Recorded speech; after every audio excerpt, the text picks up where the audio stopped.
lineouts, rucks, engage! What an amazing try! tries, and tackles, dissected by South Africa's top rugby minds. That is world class! This is To The Last Drop, your weekly in-depth rugby podcast with Liam Delcom and Brenden Nell. This is To The Last Drop. I'm Liam Delcom. And I'm Brenden Nell. Brenden, a mixed bag for South African teams in the URC last weekend. The two coastal teams going down on tour. The two Highveld teams recording victories. In both cases, good wins. It could have been more convincing in the case of the Lions. The Bulls losing a bit of momentum, but showing good guts in that second half and game management to get the job done. But the Stormers and the Sharks, quite a bit off the pace. Yeah, it's hard to put your finger on what exactly went wrong. And I think firstly, we must say that there were, in all four of those games, a couple of decisions that certainly were hometown decisions and made huge, and the crowds influenced it. Are you allowed to say that? I am allowed to say it, and I think the refereeing needs to be of a higher standard in the URC because the competition certainly is. So I think the reffing needs to take a step up, and I think even the refs themselves will probably admit that. That's not hitting the refs and all that. I think we can acknowledge when there was a weekend, the standard is normally high, and it wasn't so high this weekend, and I think it should take a step up. But saying that, that's no excuse for the Sharks or the Stormers. They both seem to lose momentum. They both looked extremely brittle in defence, and you sort of wondered whether they were really had enough interest in the game. Maybe that's being a bit harsh, but just the Sharks seems like the same old problems that last season came back again. Yeah, I think I wrote that they were a little ponderous and predictable in attack. I mean, they did create a bit. They got into the red zone often, didn't apply the finishing touches. So they were blunt in that respect. And then also on defense, I think you have a point where, in the second half, they let a few in too easily. And the same with the Stormers, where I thought the Stormers at times looked very good in attack. They had one or two opportunities ruled out. So maybe a little unlucky there. But again, I mean, they were a team that set the standard not too long ago on defense, and to see them ship tries in the way they did was a bit concerning. I think to me is if you look at it, the Edinburgh was always going to give a response, after what happened in Joburg. So that's part of it. But neither of those teams, neither the Sharks or the Stormers, on the way they played, should have lost by 30 odd points. And I think that's the concern. That scoreline that sort of ballooned near the end for both teams is a concern. We knew Benetton were going to come right as well at some point as well, and they showed it. Rainer Smith had a fantastic game.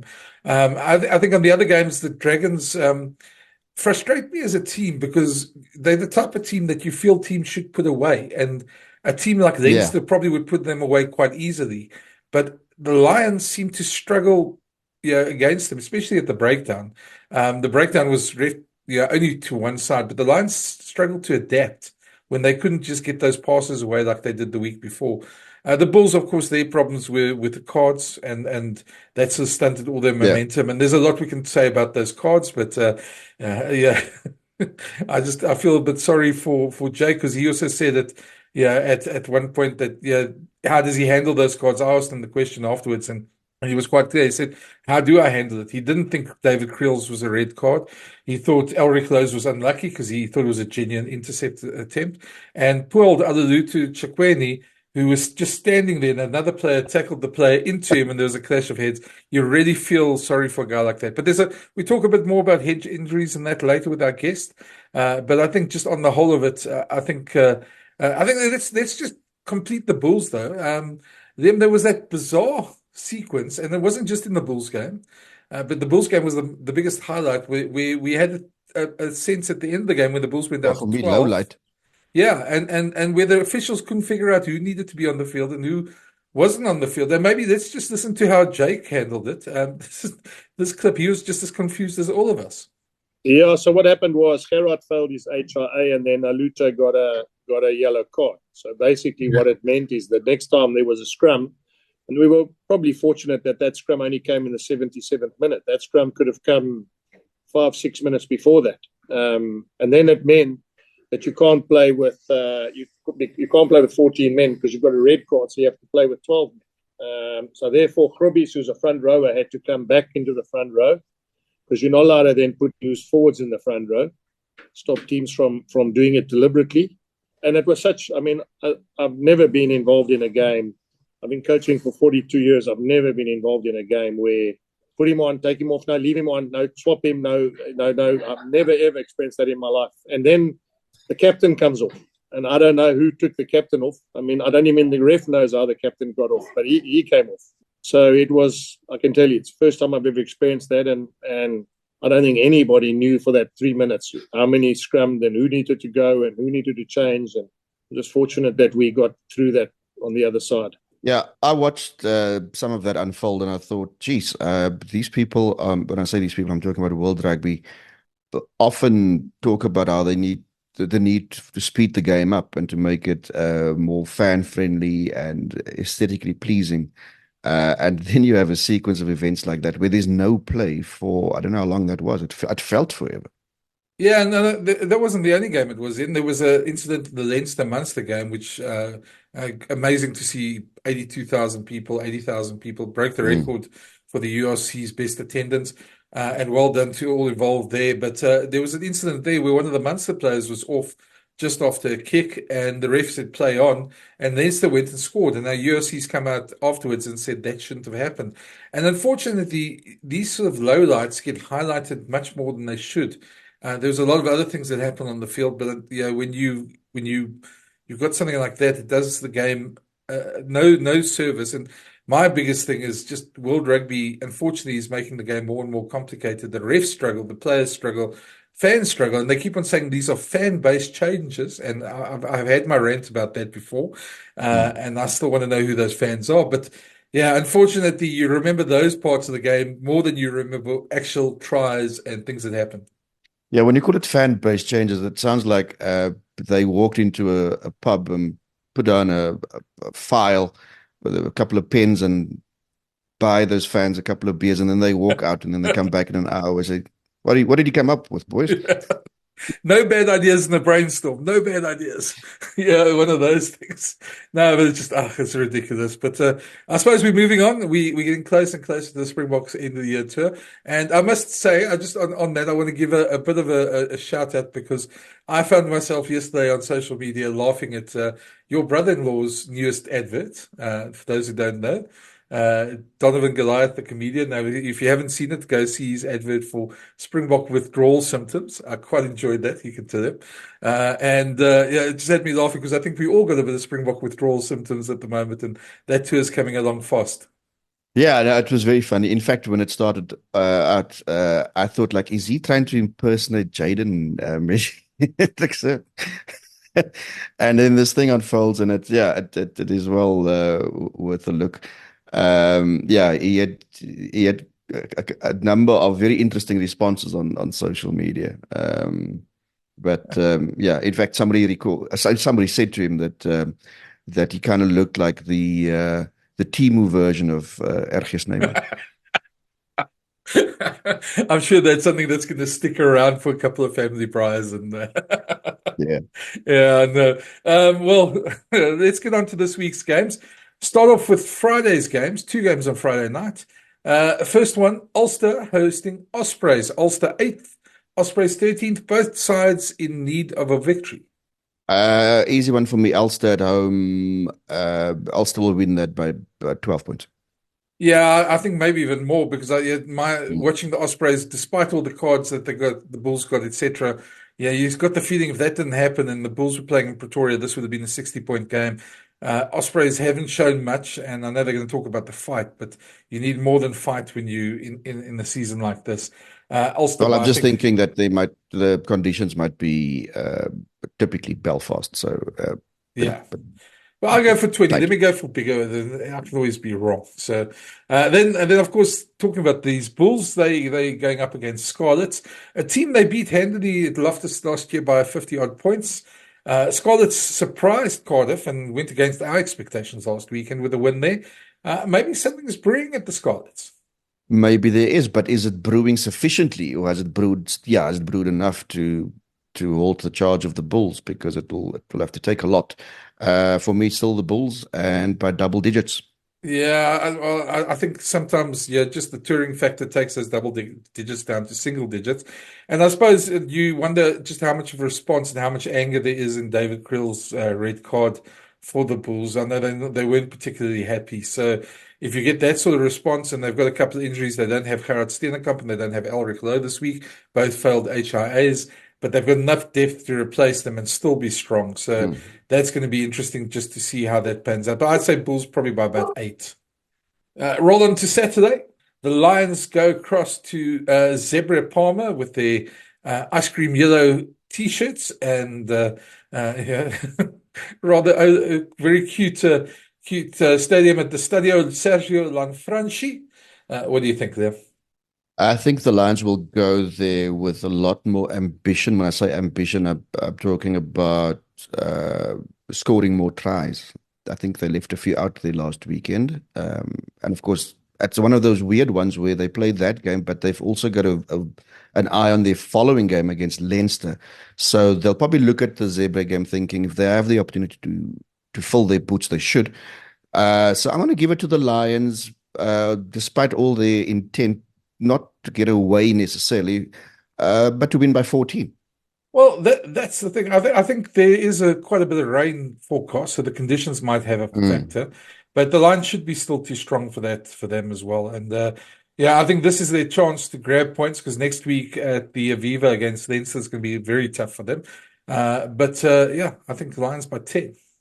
Then Saturday's probably the biggest game on Saturday. The defending champions Glasgow Warriors head down at 3:45 to Hollywood Bets Kings Park to face the Sharks. And the Sharks, for the first time this season, have all their players back, including one Sia Khaleesi and Evan Etzebeth, who've been releasing quite a few interesting social media videos on how keen they are to play. So do the Sharks turn their season around against a very, very good Glasgow Warriors team?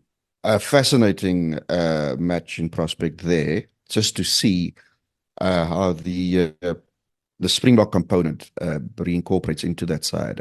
Usually it takes a little while for teams to gel, but we've seen in the past that it can happen fairly quickly as well. So, look, they had better do that because, I mean, they're up against a very, very good Glasgow Warriors side. To arrive at a prediction is difficult. I think it'll be tight. I'm going to go Warriors by 4. Yeah, I'm gonna back the Sharks because they need to win. One, they need to win just for they're in 14th spot at the moment after 4 rounds. Yeah, but I think just more than that, Glasgow comes down here, claims a win away from home in South Africa. That just strengthens their ambitions to finish top as well. We need to beat these overseas teams in South Africa. They are an extremely good team. But I think the box will probably inspire, and I see a big game for Evan Etzebeth there as well. I'd say Sharks by probably 5, but it's going to be close. Great game to watch. Then straight after that, another one of these that we talk about South African teams against overseas teams, Munster, who are in a bit of a topsy-turvy season so far. They haven't really settled in, but that's nothing new for Munster, travelling down to Cape Town Stadium to face the DHL Stormers at 6 o'clock. Another one the Stormers need to win. They in last spot on the log, which is very strange for the Stormers. But Munster have also been mauled by Leinster last week. I'd see probably the Stormers coming good, but I think it's going to be a very, very high pressure, very big arm wrestle, and the Stormers probably coming through with a penalty or 2 at the end. Yeah, I'm seeing a slugfest here. I think they'll take lumps out of each other. Yeah, but yeah, again, I think it'll be a close one. And I'm going to give it to the Stormers, but not by much. It might be decided by a Mani Lebok kick if he gets picked. Well, yeah, I think it could come down to a penalty either way. So yeah, and this week's threw up a lot of very interesting games. The next one being Edinburgh hosting Cardiff. Edinburgh coming off that win this last weekend and sort of rectifying it. But Cardiff are 6th at the moment, which is quite high for them. And they're playing at the Hive Stadium. I'm not quite sure Cardiff have enough there, but it should be a close enough game that it'll be competitive. But I think Edinburgh probably sneak through at home by about 5 or 7 points. Yeah, no, I'm gonna have to give it to Edinburgh. I'm gonna give it to them by a bit more. I think they hit their stride nicely last week. Showed great resolve to turn that result from Ellis Park around. Yeah, I think that result from last week would have put them in a good space. Yeah. Then the Saturday evening games. Also a fascinating one. Connacht in fifth spot in the log at the moment, hosting Leinster, who are obviously top unbeaten at the moment. Fascinating Irish derby, this one, because Connacht are probably punching a bit above their weight and playing at home.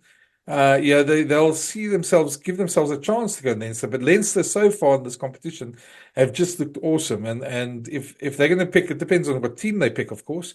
But if that's going to be what we're going to expect, I think Connacht might have a tough time. I'd say it's going to be also a bit of a slugfest, but I see Leinster coming on up by about 7 at the end. Yeah, Connacht had a real opportunity last week to record an away win in a derby game, and they came up short. And against a Leinster side that I mean, they've pretty much hit their stride now. So, but it's going to be very difficult just to stop them, to stop that momentum. So, for me, Leinster by 5 or 6. That's interesting. And then I think a game that's probably, because it's on the same time as Connacht Leinster, not many people are probably going to watch it outside Italy and Wales. Dragons hosting Benetton at Rodney Parade. 8:35 Saturday night. Dragons 11th, Benetton 12th. Benetton are a lot better than that. I think now that they've hit their stride, yeah, against the Stormers, they probably are looking at powering on. So I reckon, yeah, probably Benetton by 7 or 8 points. Dragons to me are probably going to finish bottom part in the bottom three of the table again. Don't see them doing much better than that. Yeah, look, the Dragons, I think, typically will half puff lots of hot air, but I think ultimately Benetton by 9. Yeah. It's another full round. Of course, there's a lot going on as well there. And I think we should mention it. There's a big vote that probably by the time this podcast comes out is going to be happening. SA Rugby talking about the equity deal. A lot of opposition to that. It's a bit too complex to in a short time like this get into. But what we're going to try and do is once a decision has been made, we're going to try and get some of the role players onto the show to talk about exactly either what went right or what went wrong and what the future holds. But certainly some big questions being asked in SA Rugby and some major decisions that need to be made. Yeah, it's not a topic we're trying to ignore, but I think a lot of role players, I mean, people have signed non-disclosure agreements, so they can't really emerge from the long grass just yet. But in a week's time, they might well. So, and hopefully we can tee 1 or 2 people up. Well, that's it for us this week. We'll go straight into our big interview now. With the only Professor Dr. Ross Tucker, who's on World Rugby's medical board. He's the guy who does all the research into head injuries, into substitutions, and all those sort of things. And what triggered this discussion was Sir Bill Beaumont's comments that the substitute should be reduced, something we've heard a lot before on around every time the bomb squad does anything. There's all this emotional outcry by especially people in the Northern Hemisphere. We thought we'd bring some scientific perspective to it. So have a listen to what Ross says. It's very enlightening. Our guest today is somebody well known in the rugby circles, in sports circles in general, and part of World Rugby's medical panel. Is it Professor Ross Tucker, or do I call you Doctor? I'm never sure what title you have, Ross. Welcome to the show. Thanks, guys. I'm not precious about that. So you can just drop it all together and just go with Ross. It's fine.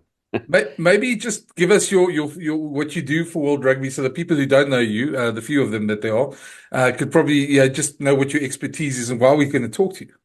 Yeah, sure. I'm employed by World Rugby as a research scientist, and my main mandate, I suppose, is to support decisions around player welfare with research. And the main one, as I'm sure most listeners are aware of, is concussion. So I started with World Rugby in 2015, and we did all the studies that looked at the mechanism of concussion, how they happen, how they might be prevented. We're now driving the use of these instrumented mouth guards for the same purpose.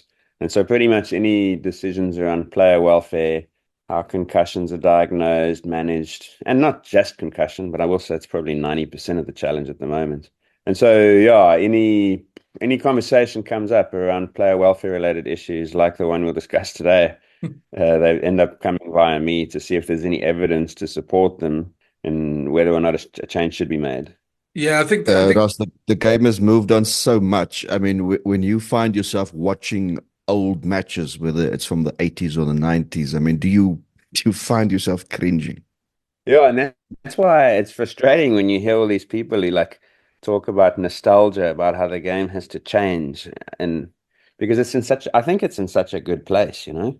And obviously, I look at it with a player welfare hat on, and I think the game is safer now than it ever has been, Hmm. despite the fact that the players are faster and bigger and more powerful. Like the athlete who's playing the sport now is completely different to the athlete from 20, 30 years ago, never mind 40, 50.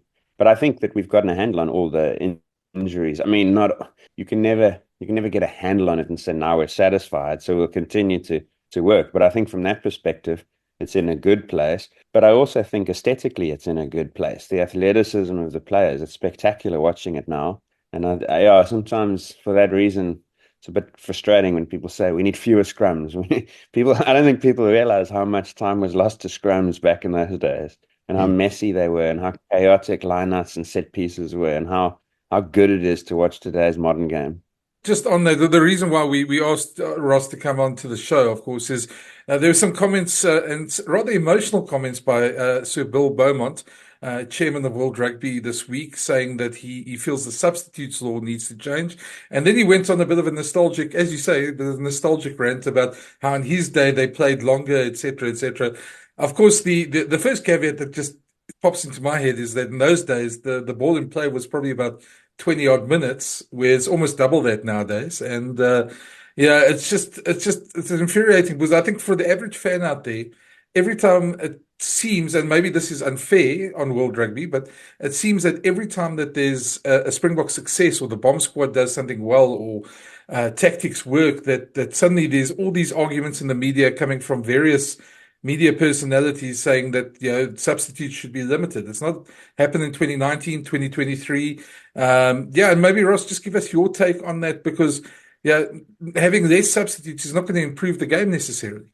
Yeah, I think generally one of the great things about rugby becomes one of its frustrating things is that it's such a complex game that there are so many levers that you can pull and so many buttons you can push, strings to try and change it. And so it does sometimes feel, and I'll get to your specific one in a moment, it does sometimes feel that there's too much tinkering in the game and that people are changing it too often. Like I think I read a piece yesterday where the players kind of just seem almost fatigued by the change, but they just accept that some law change is going to happen this year and it'll happen next year and the year after that. And then it does sometimes feel that it's done in response in a reactive way, which I think a lot of the time is true. On the subs bit, I will say in defense, when I started, it was 2015, and by 2016, that conversation had already begun. I remember there was because I go along to the board meetings because there's always a player welfare slot in the board and executive council meetings. There was an item on the agenda, and I think it was late in 2016, in which it was first proposed that the substitute numbers should be looked at as a player welfare initiative because the theory was, and it spawned from a comment that Warren Gatland had made, where he said that standing on the side of the field and watching these massive, powerful forwards colliding with one another was like watching car crashes. That's what it felt like to him, which wasn't a great headline for the sport, obviously. But that was the first time that it ever sort of reared its head, and then it then it sort of faded away, and then it comes back. But then, of course, when we win the World Cup and we call our own bench the bomb squad, that's also not a great headline. From again, I'm player welfare biased now because what's the function of a bomb, right? But yeah, then it's gained momentum as a consequence. But point is, it's not entirely due to the Springbok bench and our success. It has been a conversation that's done the rounds a little bit before that. But our success has certainly been petrol on a small flame. I get the sense there if somebody like Daniel Arcuda made that comment, it might have passed. Nobody might have taken notice of it. But because it was the Lions coach, the British and Irish Lions coach of the day, that it had some currency, or for some people at least.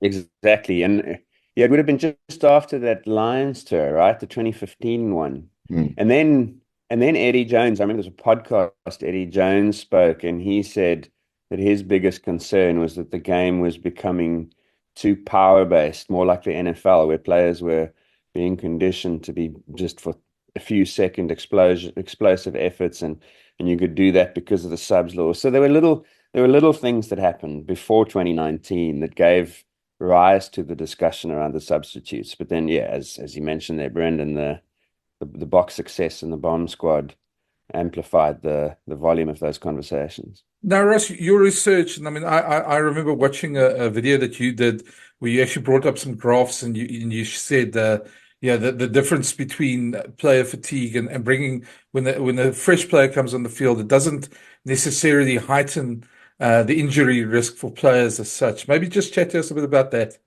Yeah, so it is a really fascinating question for which I'll be clear up front. There's no definitive answer. So I look at this and I say, well, what's the evidence for these discussions? Should we lower the number of subs? And again, remember that it was initially proposed to be a player welfare decision, because the theory was that when you bring on a fresh player in the 63rd minute, he's only got to be ready to go for 17 minutes.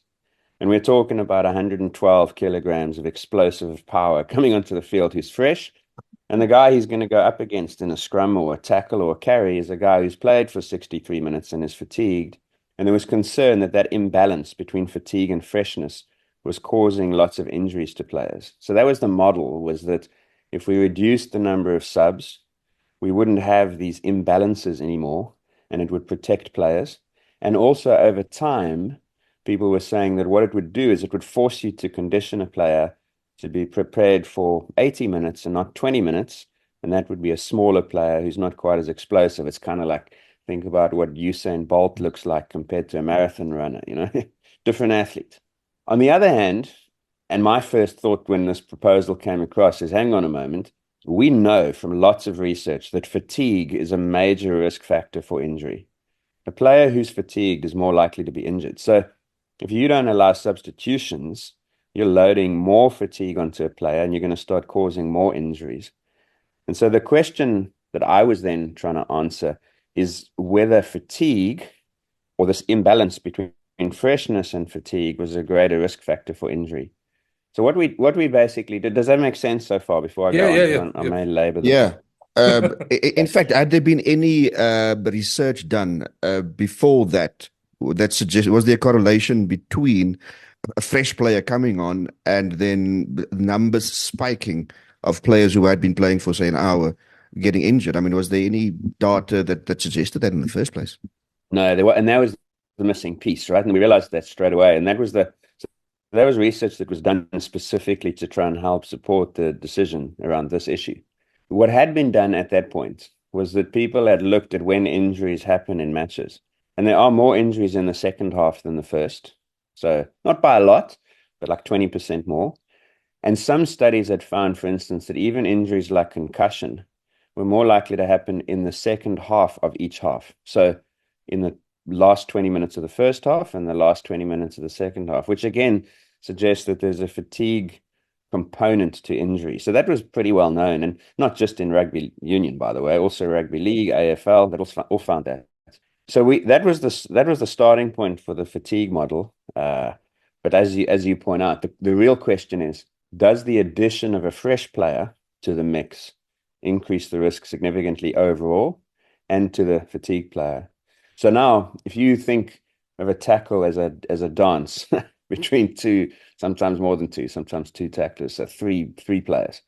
You've got the ball carrier and you've got the tackler. And what you really want to know is A, who got injured, and B, who caused the injury, and then C, which of those two players was fresh and which of those two players was fatigued. So it becomes quite a detailed analysis. And what we did was we went and looked at the injury studies that were available where there was information, and we said, right, let's ask how many minutes the tackler and the ball carrier had played at the time that an injury happened.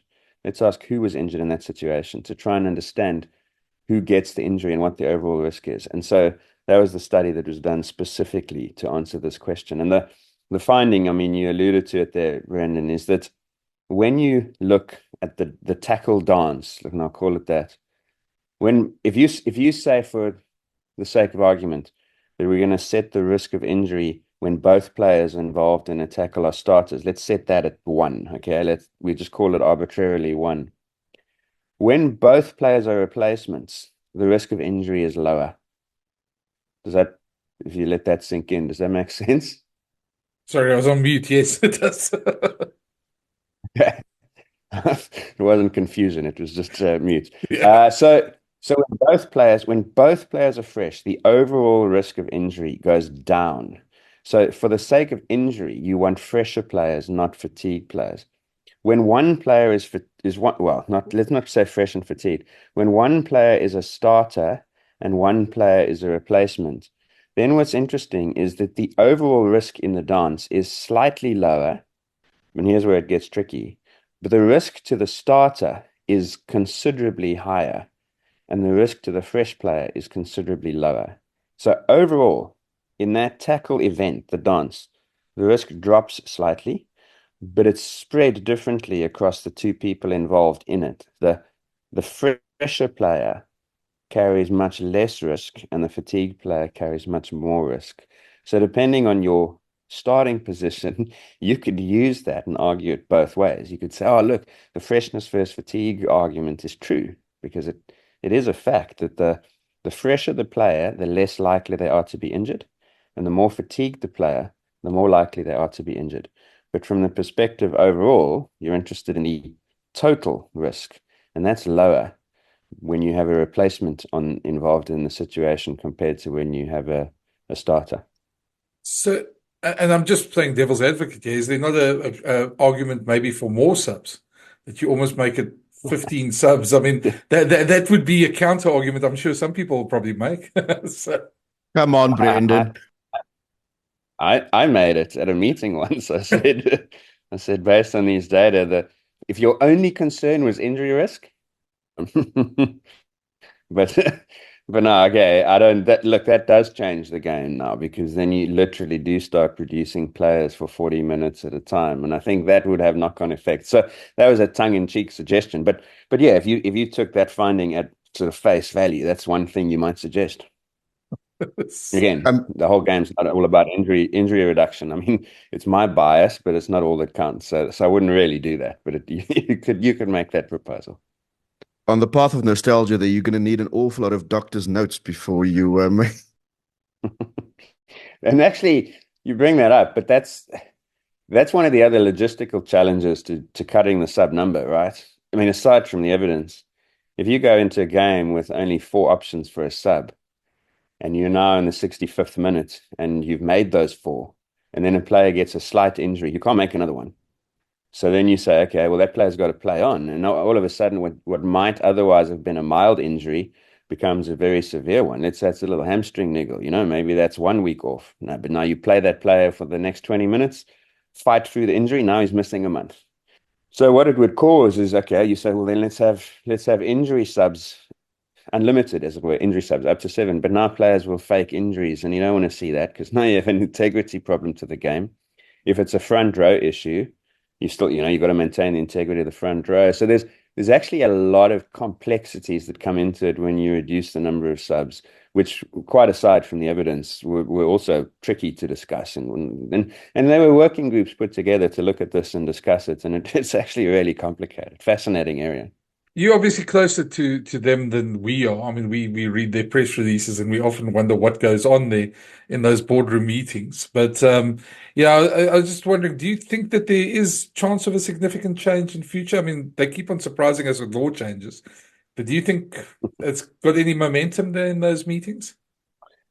There's always a chance, right? Like, because as you see from the comments and the fact that it's been hovering around since 2016 means that there's enough people who are thinking about it. So I'm sure that we'll revisit it at some point in the future, but I don't see it on this side of the horizon. Maybe it's over it again and we'll go back to it. Maybe more evidence comes out that shows that there's no risk.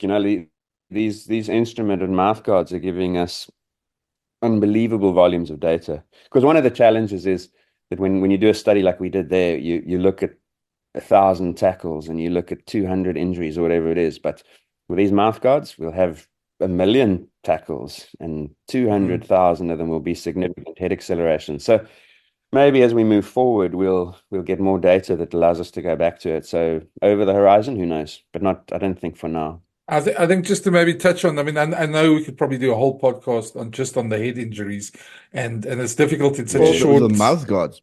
Oh yeah, all the mouth guards, yeah. Well, that they sort of go into each other. But just on the head injuries, I mean, we've obviously seen again very emotional arguments going on both sides on head injuries, and fans not liking red cards, and now this 20-minute red card rule. What's your take on the red card rule? Do you think it lessens the integrity of foul play, or should I say, it cheapens it a bit? Yeah, I'd lean slightly in that direction. As listeners and you guys would know, we brought that red card rule in the first place. Not the rule, the red card sanction was always intended to try and change the players' behavior and get them to tackle lower. Because the evidence that we had was that when the tackler is in a slightly lower position, the risk of head injuries to both players goes down. You know, you're protecting them, the ball carrier from the tackler, and you're actually protecting the tackler from himself or herself. And so we were pretty committed to that all the way back to 2017. I remember we sat with coaches and they said that sanction is like taking bad medicine when you're sick. You know, you might want to spit it out, but you just have to swallow it and keep taking it, and maybe you get better. And so it has been over the last 7 years, like a little bit frustrating because it's sort of been coming in waves, and we've tried various things to get consistency. And I completely understand the frustration of the fans around some of the inconsistencies and so on. I feel the same way about it. But it's as I say, it's a complex game. So I also understand from the perspective of the officials. So at this point now in 2024, to now say that sanction is going to be diminished, because that's really what it is. Yeah, I mean, your first reaction is, oh, we're almost conceding. But the other side of it is that, and this is a reality, is if it's the 7th minute of a big game, and insert big match here, whether it's a Six Nations or heaven forbid a World Cup final, and there's a tackle that's not deliberate, it's not intentionally aggressive and malicious and violent, but it causes head contact. That referee doesn't want to give that card. I think that makes, you know, the ref is a human. He doesn't want to spoil the game and insert himself into the headlines. And similarly, the fans don't want to see it. So a lesser sanction might be more likely to be given. So the optimist in me is looking at it and saying that actually, where at the moment the threshold for giving a red card, let's call it, is here, and I'm sort of showing a line. Now with a 20-minute red card, that threshold drops. We'll see more of them. And so I think we can spin that in a positive way, because now that red card sanction is a message. It's an educational message. Tackle lower, get the height, pay attention to your tackle technique, because that's causing the head contact in the first place.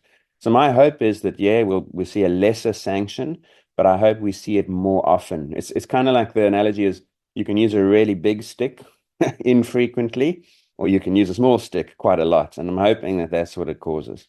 Last one for me, Ross. And rugby, of course, is an incredibly dynamic sport. And there is obviously the need to get decisions right. And you've got foul play, obviously, in one instance that is something that officials have to get spot on. But then there's also World Rugby's one of their drives, one of their objectives is to speed the game up, make it a spectacle. And often you find that those two things kind of clash, because you get these instances where the game grinds to a halt for 5-6 minutes, maybe even longer at times. Do you think that's a balance that should be struck better? Because at the moment it just feels like there are games where it just drags on, and these two things that they have to get right are conflicting. Yeah, it's for sure. Comes up all the time. Now, I don't think a weekend goes by where there's not a game where you say that game had too much TMO time, too many, I don't want to call them interferences, because as you point out, they're important things to pick up. But I do wonder whether we can learn from some other sports. I watch, I didn't say a lot, but I watch a little bit of NFL, for instance, and they use a TMO, just like we do, video review, they call it, and it's all controlled from their headquarters in New York. And I think it's pretty slick. So they don't really miss much, and they seem to get most of those decisions right without interrupting the flow. The thing about NFL is there's not much flow in the first place because it stops so often. So that does lend itself to that. But I think we can learn a little bit around that. I think the having to rock and roll and back and forward on a foul play decision isn't great, because it stops everything. the other thing it does, of course, is it just replays over and over and over the negative elements of the game. So from a marketing perspective, you'd actually want to say, like, actually, you can deal with that stuff offline. Like, and that was the one of the driving factors, incidentally, behind this video review when the referee does the old X over their head, sends the player off, and it can be assessed in the bunker, I think we called it. So I think that there are things that need to be done, yes. I don't think the ball in play is as big a problem as some people make it out to be. Brenden said earlier, like if you watch games, 20 minutes was the norm before professionalism came in. Now you're regularly getting games in the low 40s.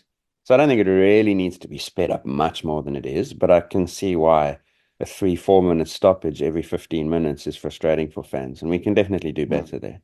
And ball in play is also a little overrated. I mean, you could have teams going from one side of the field to the next. I mean, think of although I kind of liked it back then, the Brumbies of 1997, for instance. There's lots of continuity, but the ball didn't necessarily go forward all the time. Yeah, and I mean, remember came up in the last World Cup. It wasn't Foster, didn't Ian Foster say at one point, would you rather watch a game like theirs against Italy, where the ball in play was in the 40s, or like ours against England? And I mean, the answer is obvious. You definitely watch ours against England, and that's not just because we won the game, but just because like the game. I don't know. I think the valuable elements of rugby are the variation in it. We spoke. I've got a podcast of my own, and I spoke to John Dobson and spoke to him about the maul and set pieces, and he made the point: is like if you want your magicians to have space, your Colbys and your Kirtley Owenses to have space, you have to have 2,000 kilograms of players in one place. You want 8 forwards from each side to be in one place in a maul in order for the space to exist. And if you only ever think about space, you never create space. So you have to. Anyway, so little things like that. The value of the sport's in the variation and the different ways to play and the different ways to win and express skill. And I hope that the sport doesn't lose that in pursuit of the speed issue. I think, Ross, you've probably touched on what I was going to say as my last little comment. I was not really going to make a question, but if you want to respond, it's fine. I think one of my concerns about the game, when we keep on tinkering with the game, we already hear referees have to make over 200 decisions in any single game. They're now going to assess, and that's why the bunker's been good, but most times they have to assess without the bunker, head injury, collisions, and things that happen. And there's obviously the thing that people never take into account is that law of unintended consequences that always seems to happen. You make a law and then nobody thinks about what happens after that. There's always teams that will, bend that rule, the law, etc. And there's things that happen that nobody ever thought about. So I just worry about going forward that we keep on tinkering and poor refs, get the brunt of it the whole time because they make a decision like this. I think simplifying the game would probably be better in all respects and in terms of head injuries and all these other things. And unfortunately, emotion rules the day in our game a lot. So I don't know. I hope there's some progress going forward on that, but I don't know. I'm hoping you're seeing it more than I'm seeing it. Yeah, I'm still optimistic. I wasn't kidding at the beginning when I said I think the game's in a really good place, actually. I think it's always easy to find one or two things or 20 things to complain about, but I think they're outnumbered by the good elements of the game. I'm glad I'm not on a committee that has to like evaluate and establish laws for the sake of the game, only for player welfare. So I can always fall back on a player welfare argument and so on and say, the other concern I have sometimes is for every minute of ball in play time, there are going to be 6 extra tackles. And 6 extra tackles means on average about 15 extra heads are in danger because there's a tackle in the following ruck and so on. So I worry a little bit about what we're doing to the risk by driving the ball in playtime up, and also the speed. Speed is a major risk for injuries also. So there's that side. But aside from that, I'd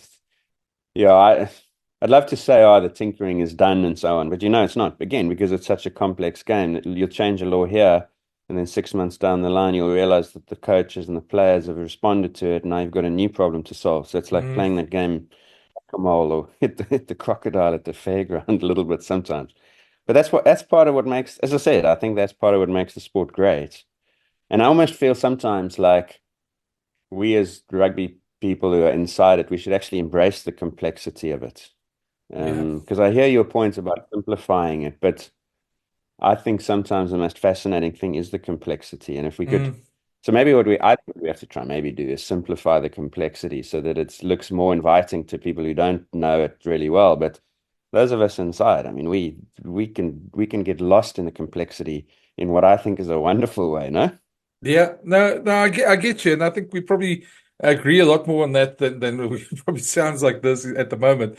Ross, what's your podcast name? If anybody wants to go have a look at it and hear a bit more about these issues. Yeah, thanks. It's called The Real Science of Sport. It's myself and a journalist, Mike Finch, and we try and tackle elements of sport science that are in the news. No, thanks. That's if you can get Mike Finch off his bike. Yeah, that's true. Or yeah, sometimes we plan them on the bike and pull them off in the studio. Well, thanks for joining us this morning. And as I say, we'll probably get you on again at some point because there's bound to be more discussion of this type of stuff coming up in the near future again. So we'd love to have you back, and I'm sure we can fill many podcasts with this type of stuff. But yeah, thanks for joining us, and yeah, go off to all the stuff you have to do today. And thanks for making the time. Thanks, Ross. Yeah, I appreciate it. I'd love a full chat at some stage again about other things. Really good. Thank you.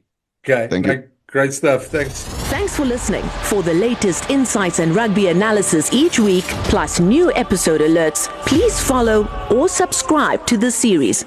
Or find all episodes at jacarandafm.com or the Jackpot app.